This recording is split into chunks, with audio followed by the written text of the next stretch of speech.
Good morning, everyone. I am Rosmarian Senzo, I am Arian D. Soko. and our topic is all about parental authority. And these are the learning objectives. Explain the parental authority, illustrate each chapter of parental authority, and last, value the importance of parental authority. And we have here an activity named Identify Me. Based on the activity, what do you think is the importance of parental authority? Parental authority refers to parents' rights and responsibilities toward their children from the minute they are born until they turn 18. Under the parental authority, parents make decisions that affect their children's well-being.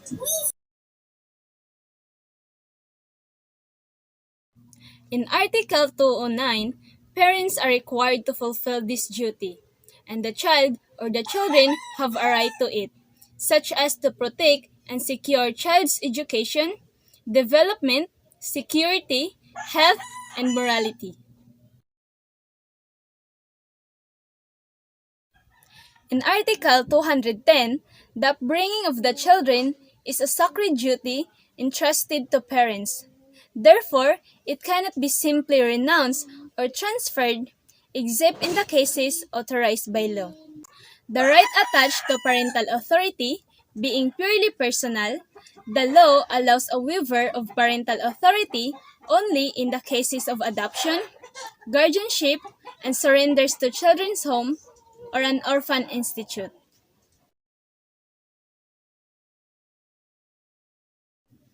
In Article 211, Article 357 of the 1950 Civil Code still provides that every child shall obey and honor their parents or guardians, respect their grandparents, old relatives, and other persons holding the substitute of parental authority.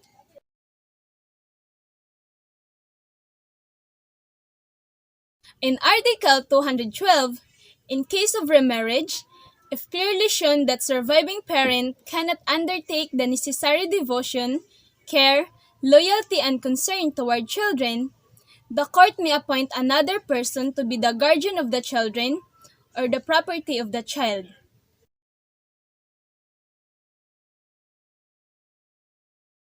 In Article 213, no child under 7 years of age shall be separated from the mother, unless the court finds compelling reasons to order otherwise.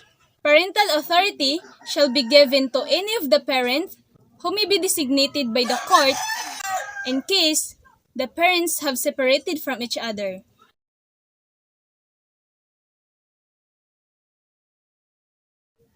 In Article 214, in the absence or incapacity of the parents, the grandparents are the most natural, suitable, and logical persons to exercise the parental authority.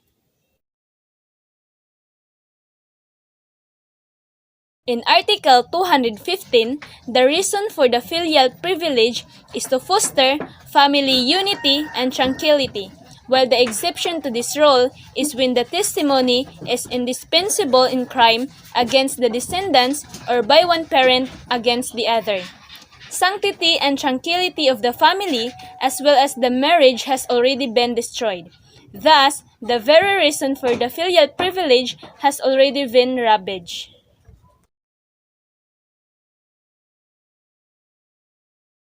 In Article 216, in default of parents or judicially appointed guardian, the following persons shall exercise the substitute parental authority over the child in the order indicated. First, the surviving grandparent as provided in Article 214. Second, the older brother or sister over 21 years of age unless unfit or disqualified.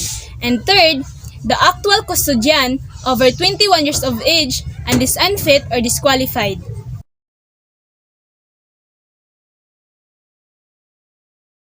In Article 217, the Department of Social Welfare Secretary, his authorized representative, any duly licensed child placement agency having knowledge of a child who appears to be dependent, abandoned, or neglected may file a verified petition to the proper court for involuntary commitment of the said child to the care of any duly licensed child placement agency. In Article 218, authority and responsibility shall apply to all authorized activities, whether inside or outside of the premises of the school, entity, or institution.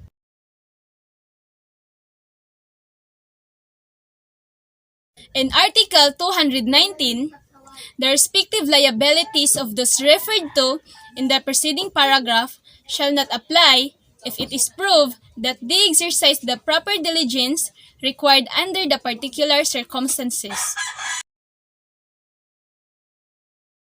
In Article 220, Article 46 of the Child and Youth Welfare Code also provides that parents shall have the following duties to their children: to give them attention, companionship, and understanding, to extend the benefits of moral guidance, self-discipline, and religious instruction, and more.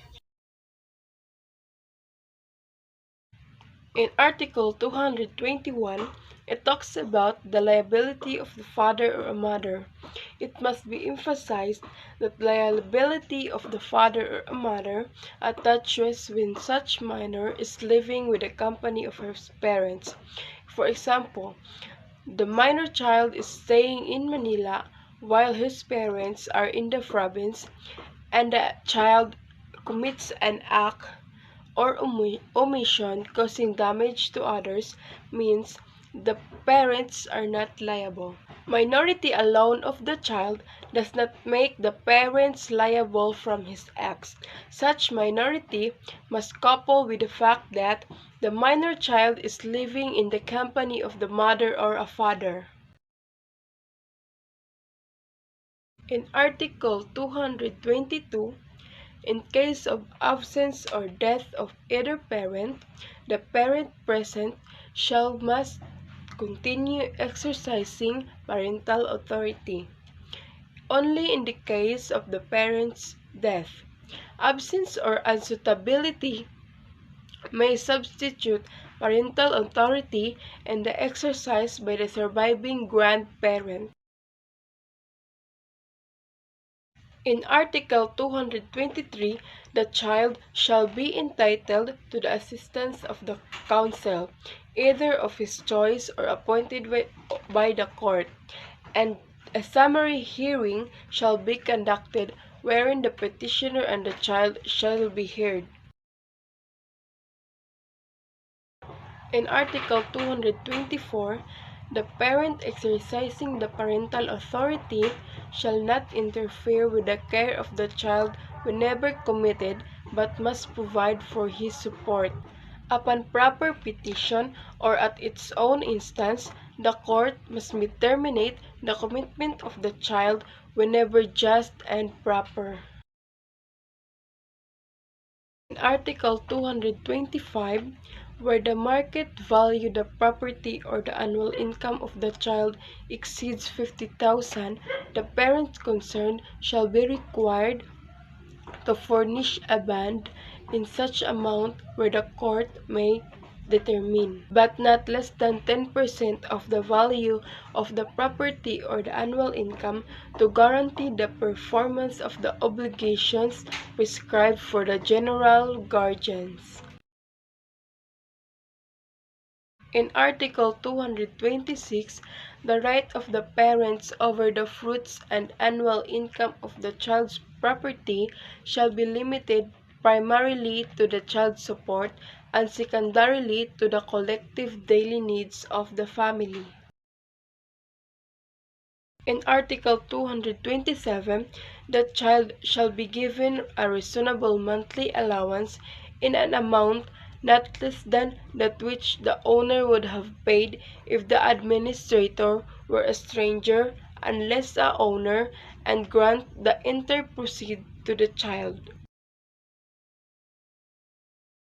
In Article 228, parental authority terminate permanently upon the death of the parents, upon the death of the child, or upon emancipation of the child.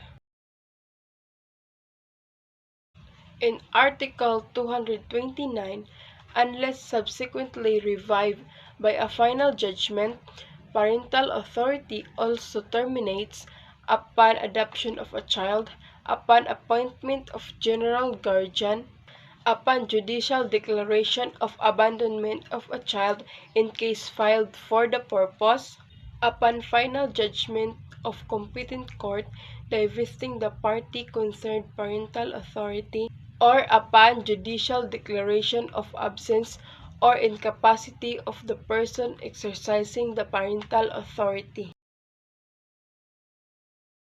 In Article 230, parental authority is suspended upon the conviction of the parent or the person exercising the same of the crime which carries with it the penalty civic interdiction. The authority is automatically reinstated upon service of penalty or upon pardon or amnesty of the offender.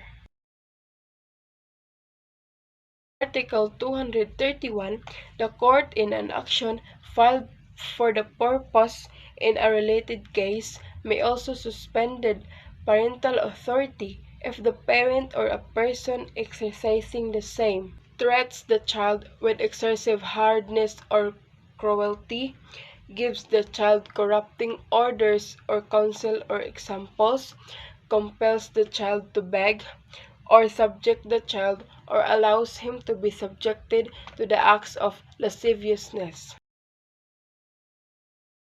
In Article 232, if the person exercising parental authority subjected the child or allows him to be subjected to sexual abuse, such person will be permanently deprived by the court of such authority. In Article 233, in no case shall the school administrator, teacher of individual engaged in childcare exercising special parental authority inflict corporal punishment upon the child.